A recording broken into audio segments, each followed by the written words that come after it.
सोबत असेल जाणीव। रोखोक बातम्यांसाठी पाहत राहा जाणीव मराठी। होऊ दे जाणीव। लाईक करा, शेअर करा आणि सबस्क्राइब करा आपल्या हक्काचे चॅनल जाणीव मराठी।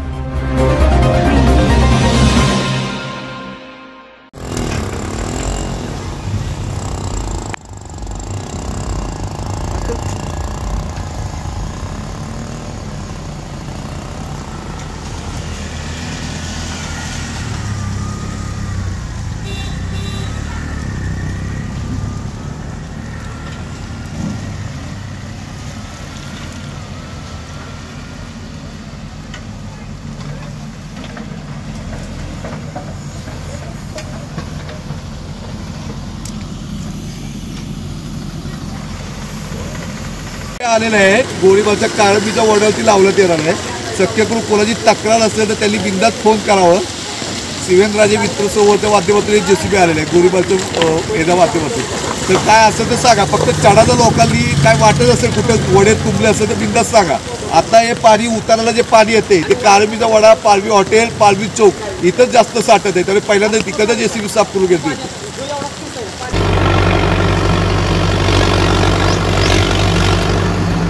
स्वराजनगरमध्ये JCB आलेले आहे। स्वराजनगरमध्ये घाण काढण्यात येईल। त्यानंतर कृष्णकुंज चौकामध्ये जिथं JCBचे दाते घुसवण्यात येईल तिकडं काढण्यात येईल, म्हणजे जेणेकरून कोणाचा पाईपलाईनला धक्का लागता कामा नये किंवा कोणाचं बंदिस्त गटार तुटता कामा नये। का JCBच्या दातांनी पण बंदिस्त गटार तुटलं, पाईपलाईन तुटली म्हणजे परत ते डोक्यात ताप होते। त्यासाठी जेवढं पाण्याचं स्तोत्र मोकळं करते तेवढंच मोकळं करण्यात येईल। स्वराजनगरनंतर कृष्णकुंज चौकात सांगितलेलं आहे त्यांना।